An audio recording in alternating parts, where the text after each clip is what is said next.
There is Arun Kumar. Now we are started to see video on Sarokar 46.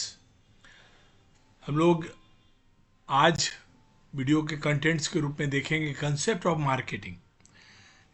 Marketing कैसे develop हुआ और कैसे sales के कुछ एट्रीब्यूट्स को लेकर और जो रिवोल्यूशन इंडस्ट्रियल रिवोल्यूशन के बाद जो प्रोडक्शन के में जो रिवोल्यूशन आई या उसके बाद मैनेजमेंट की जो थ्योरियाँ बनना शुरू हुई, उन सभी को निचोड़ जब हम निकालना शुरू किए तो मार्केटिंग का कंसेप्ट बनना शुरू हुआ।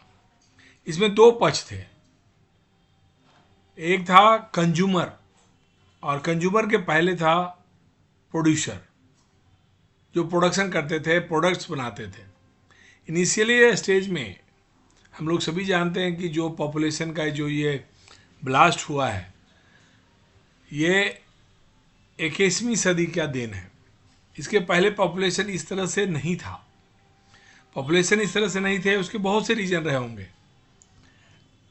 लेकिन अभी जो उस वक्त सिचुएशन था उसमें प्रोडक्शन और प्रोडक्शन से उत्पन्न जो प्रोडक्ट्स हैं उनको मार्केट में लाना और ये समझ लेना कि हमने जो प्रोडक्शन किया वो बिक जाएगा, उसे दुनिया ले लेगी हाथों हाथ, हमारा मार्केट उसे खरीद लेगा। ये आने वाले दिनों में जैसे जैसे कंपटीशन प्रोडक्शन में बढ़ा, ये दुर्लभ बातें नहीं हुई थी मगर कठिन जरूर हो गई। और कठिन होने के पीछे सबसे बड़ी बात होती है कंज्यूमर जैसे ही सेटिस्फाइड होता है किसी प्रोडक्ट से, फॉर ए टाइम बिंग उसकी नीड, उसकी वांट, इवन उसका डिमांड जीरो हो जाता है। एंड उस कंडीशन में भी हमें दूसरे कंज्यूमर की खोज करनी पड़ती है, क्योंकि प्रोडक्शन तो कंटिन्यूस प्रोसेस है। 24 आवर हम प्रोडक्शन कर रहे हैं, प्रोडक्ट्स हमारे बन रहे हैं, लेकिन एक सर्टेन एरिया का कंज्यूमर अगर कंज्यूम कर लिया और सेटिस्फाइड हो गया, then it is not possible to resell for a time being to that fellow, that customer. ये पॉसिबल नहीं है। लेकिन ये नीड क्या होता है, वांट्स क्या होता है, डिमांड्स क्या होता है। रोटी, कपड़ा और मकान, मैं इसको जस्ट सिंपल पहले बता देता हूँ, आप उसको यहाँ पढ़ लें या इसको यहाँ नोट कर लें या किसी बुक्स में देख लें, सार वही होगा, मजमून वही होगा। तो रोटी, कपड़ा और मकान हमारा नीड है, ह्यूमन बीइंग्स का ही नहीं, जितने भी लिविंग्स हैं उनके सभी के नीड हैं रोटी, कपड़ा और मकान। तो लिविंग में कुछ पेड़ पौधे भी आएंगे, उन्हें छोड़ दें, अभी हम ह्यूमन बीइंग्स तक रहें। इनका जो रिक्वायरमेंट है, बेसिक रिक्वायरमेंट, रोटी, कपड़ा और मकान। मैं बार बार रोटी, कपड़ा और मकान बोल रहा हूँ। रोटी मतलब होता है भूख, कपड़ा मतलब होता है वेदर से बचने का, जो भी चीज़ आप बियर करें। मकान से होता है वेदरिंग से बचने का, वो होता है तूफान, वो होती है तेज हवाएं, मध्यम हवाएं, बारिश, ओलावृष्टि, स्नोफॉल, हर तरह की चीज़ें हैं जो वेदर से रिलेटेड है, मौसम से रिलेटेड है। उससे बचने के लिए मकान की ज़रूरत पड़ती है। ये सब हमारे नीड्स हैं। अगर वांट्स में आते हैं, नीड का ही स्पेसिफिक टर्म है वांट। वांट हो गया, हमें भूख लगी है, मॉर्निंग आवर है और हम एक मिडिल क्लास फैमिली से जहाँ की ब्रेकफास्ट किया जाता है, तो हमें ब्रेड आमलेट की ज़रूरत पड़ सकती है, हमें पूड़ी सब्जी की ज़रूरत पड़ सकती है, पराठे की ज़रूरत पड़ सकती है। अब इतनी चीज़ें हैं, ये तीनों चीज़ अवेलेबल है, माने इतनी तीनों चीज़ अवेलेबल कर रखा है, तो वांट ये तीन चीज़ हो गई। इसमें से जो हम सिलेक्ट करें वो हमारा वांट हुआ।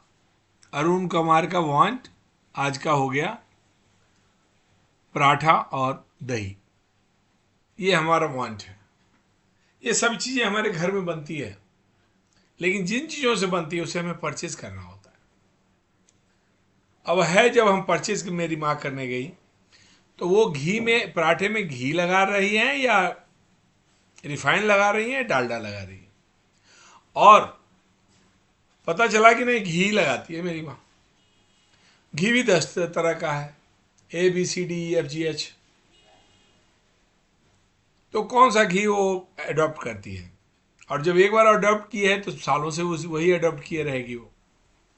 उसका स्वाद, उसका smell, they all are liking for her, और वही हमारा लाइकिंग हो गया और हम वही यूज कर रहे हैं। These are the wants. और जब उस घी को खरीदने की समर्थ हमारे फैमिली को है, मेरी माँ के पास मनी है, एक्सचेंज मनी है, जिसको एक्सचेंज भी बोलते हैं, मॉनेटरी एक्सचेंज के पोटेंशियल है मेरी माँ में, उसे हम डिमांड करते हैं। तो हमने हिंदी में कोशिश किया है उस चीज़ को समझने और समझाने का। कुछ भी अगर इसमें आपको अनसेटिस्फैक्ट्री लगे या कुछ ऐड ऑन करना चाहें तो प्लीज़ कमेंट। दूसरा है मार्केट ऑफरिंग। वो तो था कंज्यूमर का मनोस्थिति। अब आइए मनोस्थिति आप किसका, प्रोड्यूसर का। मार्केटिंग ऑफरिंग में वो क्या क्या करते हैं। जब प्रोडक्शन का कंसेप्ट पे ही काम कर रहा था तो कि प्रोडक्शन करके वो दे देते थे, और उनका सोच था कि जो मैंने बनाया वो बिकेगा। बस धीरे धीरे पता चला कि जो बनाया वो तो बिका, कुछ तो रह गया, कुछ सड़ गया, कुछ बर्बाद हो गया। तो अल्टीमेटली जब हमने ग्रॉस प्रॉफिट देखा, नेट प्रॉफिट देखा, तो लॉस हो गया, या हमारा मार्जिनल प्रॉफिट कम होता जा रहा है या कम है। लेकिन जब हमने सर्विसेज बढ़ाए, सर्विसेज क्या होते हैं, प्रोडक्ट टेंजेबल होता है, इसे हम अपनी पांचों इंद्रियों से, सेंस एलिमेंट सिस्टम से उसे हम फील कर सकते हैं, रिएक्ट कर सकते हैं, उसे छूने, देखने और समझने के बाद। सर्विसेज आप समझ सकते हैं, छू नहीं सकते। एक्सपीरियंस प्रोडक्ट और सर्विसेज का जो हमारे ऊपर, हमारे मेंटल स्टेटस के ऊपर जो प्रभाव डाला है, दैट इज द एक्सपीरियंस। ये 3 चीज ऑफर करते हैं, और ये 3 चीज ऑफर करने के लिए उन्हें बहुत से और भी चीजें करना पड़ता है। जैसे उन्हें सही टाइम पे वो प्रोडक्ट को पहुंचाना होता है। अब हम ले लें बैंकिंग सर्विसेज को। बैंक में आप जाके रुपया जमा करते हैं, that is the physical thing, it is a monetary instrument, it is a practical, it is a product. लेकिन when we have started e-marketing, Google Pay all are intangible, or that service is provided by a certain bank. What? Google Pay, that is the service part. Or without any issue, hindrance, difficulties, any burglary, यानी चोरी डकैती, अगर हम सालों से उस काम को जीमेल पे कर रहे हैं खटाखट, that is give us experience. एक होता है problem market myopia. Actually the word is invented by, the word I am saying, because it was first come in a PhD book, a thesis, and in America, Harvard School of Management, in 1960. And the writer was Theodore Levitt, who has first time used this, and according to him, उनका कहना है कि selling में certain product को अगर हम cell कर रहे हैं और सेल तक ही सीमित रह गए तो we are going to lose so many things. Actually myopia मतलब होता है नज़दीक का दृष्टि दोष। तो हम सेल किए, प्रॉफिट लिए, चल दिए। हम कल मान लीजिए एक मार्केट में हैं, हम मच्छी बेचते हैं, और गए 10 किलो मच्छी लेके गए थे, बेचे और चल दिए। कल हम वहां नहीं गए, फिर 2-4 दिन के बाद गए, लेकिन customer will not wait for me. अगर हमने सर्टेन सुनिश्चित नहीं किया, सर्विस को हमने सुनिश्चित नहीं किया कि हम सर्टेन प्लेस पे सर्टेन टाइम तक और सर्टेन डेज में या सर्टेन टाइमिंग फ्रेम में हम अवेलेबल कराते हैं product, then customer will not maintain a long relation with in my business. इसे हम मार्केटिंग मोपिया भी कहते हैं। Value and satisfaction, customer value कुछ नहीं है। कस्टमर वैल्यू वो कैपेसिटी है, वो पोटेंशियल है कस्टमर का, जो कि ऑफर किया हुआ प्रोडक्ट्स को अगेंस्ट में वो देने को तैयार होता है। इसको हम लोग बोल सकते हैं customer value is the difference between owning and using the product and the cost of the obtaining the product। ये कस्टमर वैल्यू बहुत इंपॉर्टेंट है एक ब्रांड इमेज बनाने में किसी भी प्रोडक्ट का। Customer satisfaction, whatever level of satisfaction we are getting after using that, it is customer satisfaction. आप इसको एक्सपेक्टेशन से जोड़ेंगे तो सेटिस्फैक्शन वर्ड को यहाँ और अच्छा समझ पाएंगे। मान लीजिए हमने एक्सपेक्ट किया था, हमने जो 4 व्हीलर लिया है जो भी हो, और उसका बताया गया माइलेज है 22 किलोमीटर पर आवर, और जब मेरा ये एक्सपेक्टेशन भी वही होगा जो आपने हमें कंटेंट के रूप में हमें थमाया है कि भैया आपको मिलेगा 22 किलोमीटर पर आवर का माइलेज। हमने बोला चलो 18 तो मिल ही जाएगा। Expectation of mine is 18, he has written or he has told me it would be 22, and when I am roaming on Patna roads or nearby cities, after the 10 days I felt it is not going more than 15 kilometer per hour per liter, then what would be? Expectation is going to be low, satisfaction would be ultimately low। low means कम हो जाएगा। और अगर हमने purchase किया 4 wheeler, उन्होंने 20 बोला, but उन्होंने 7 में बोला भैया अगर आप शहर में चलाएंगे देन इट वुड बी 17-18, और अगर आप 60 के आसपास के माइलेज पे चलाएंगे जो ग्रीन एरिया कहलाता है, आपके सपोर्टिव आइडिया रेंज कहलाता है आपके इंजन के लिए, तो 60 to 70 के स्पीड में चलाएंगे और हाईवे को भी थोड़ा सा सपोर्ट लेंगे, मतलब कहीं जाना हो तो आप हाईवे पे चलें, बाईपास पे चलें कि हर सिटी में आप बाईपास होता है, उस चीज़ को अगर अडॉप्ट करें आप तो हो सके, और 99% चांस है हम 22 हमारी गाड़ी टच करेगी। और हमारी गाड़ी ने 21 दिया, 22 नहीं दिया, बट हमारा expectation and satisfaction level not be less than 85%। इसे कहते हैं कस्टमर का satisfaction. Exchange and relations, exchange is nothing, producers are giving businessmen are giving with their products, their services, and we are paying against that monetary, or we are doing Google Pay or so many instrumental systems we are adopting, that is the exchange। but it मोटे तौर पे हम ऐसा बोल रहे हैं। और market किसे कहेंगे? Market is everywhere, it is starting from production line to end user, सभी जगह को हम मार्केट बोल सकते हैं marketing, because sometime market we are doing marketing as a consumer, but sometime our production unit is also purchasing some raw material, always, not sometime, always, and the market is production house। so market is a set of actual and potential buyer of a product। buyer जहां भी है That is the market. We are not saying about the sellers. Here, seller is not a king. Who is the king? Consumer is the king. These buyers share a particular need or want that can be satisfied through exchange relationship, जैसा कि हमने ऊपर आपको बताया और समझाया.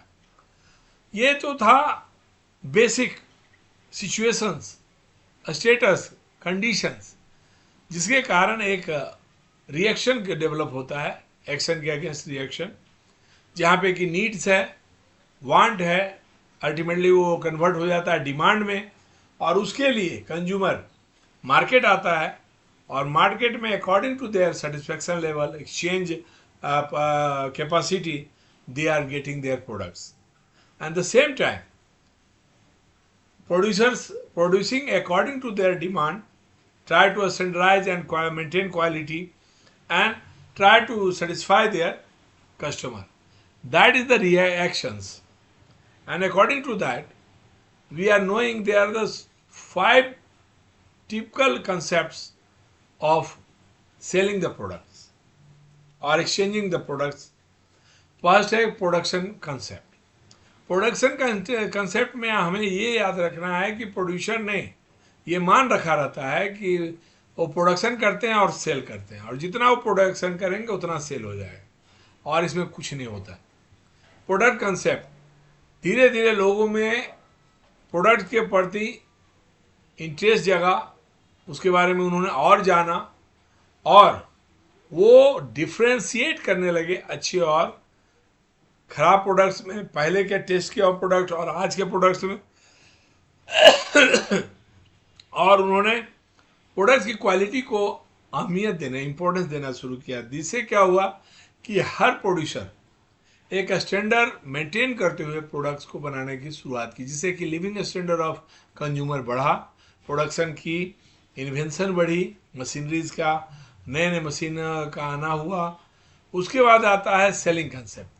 Selling concept is nothing but whatever we have, we know we have to push sell. We have to do push sell. That means they are purchasing. Consumer has desire to purchase. Consumer has potential to purchase. Consumer is very interested to purchase. But they have so many options and they are always remain confused because it is a technical product. For example, cement. It is a you can say very nitty-gritty mechanism is there. Mixture machine एक बार खराब हो गया तुरंत बन सकता है, but problem is that who is going to be to the electricians. तो उन सब चीज़ों को देखते हुए आप जैसे कि ठंडा पानी के लिए या फिल्टर के लिए आप देखेंगे कि बहुत टफ सेल्स पीपल की ज़रूरत पड़ती है. तो selling is concept is to sell after the pursuing the customer. It is unsolved surplus goods, we can say. For that, selling concept is very suitable. Marketing concept. Marketing concept is very recently developed, but it is the second last concept, and sometimes they are using, sometimes they are not using, because reach of the producers, reach of the organizations is such that marketing concept is now converted into societal marketing concept, where not only producers and the organization or their employees, companies employees, only not selling, they are reaching up to the doorstep and want feedback and make through that actions such type of the reach a relation and make them dedicated customer, or you can say very tough customer, loyal customers and happy customers. ये 5 तरह के concept अभी market में उपलब्ध हैं और इसका उपयोग करते हैं. जैसे प्रोडक्शन कॉन्सेप्ट की अगर बात करें तो अभी भी बालू और गिट्टी इन जनरली इस तरह के जो प्रकृति से रिलेटेड है या जो बहुत ही प्रचुर मात्रा में उपलब्ध है, इनका इसी तरह से सेल होता है. प्रोडक्ट कंसेप्ट इट इज धीरे slowly but converting into the marketing concept. Selling concept, whenever your surplus is available you have to adopt this and finish the stock. Marketing concept and societal marketing concept हमने बात किया. Thank you to listen us carefully. Please comment and subscribe this video.